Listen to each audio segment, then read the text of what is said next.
ይህ መልእክት ከሰማን በኋላ የማንንም ስም እንዳናነሳ ትልቅ መልእክት ከታላቁ ነብይ ሰለላሁ ዐለይሂ ወሰለም አላህ ጀነትንም አስጎበኘኝ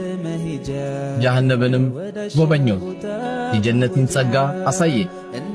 ጀሃነም ውስጥ ደግሞ የተለያዩ የሚቀጡ አካሎችን አየዋቸው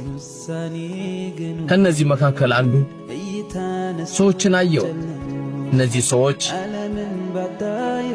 በጥፍራቸው ነሐስ አድርገው ፊቶቻቸውን ይቧጭራሉ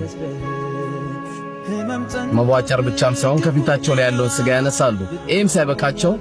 በደረታቸው ላይ ያለውን ስጋ ሲያነሱ አየው በጣም ደነገጥኩና ምን እናርገው ነው እነዚህ ሰዎች ብዬ ጅብሪልን ጠየቁት ጅብሪልም እንዲህ አላቸው እነዚህ ሰዎች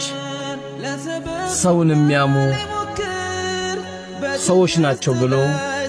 ነገረኛም አዎ የሰው ልጅ ክብር ምን ያህል ከባድ እንደሆነ የሚነግረን ሐዲስ ነው ስንት ሰው አማ የስንት ሰው ክብር አወረደ ከመውረድም የሰው ክብርም ከማውረድም አላህ ይጠብቀን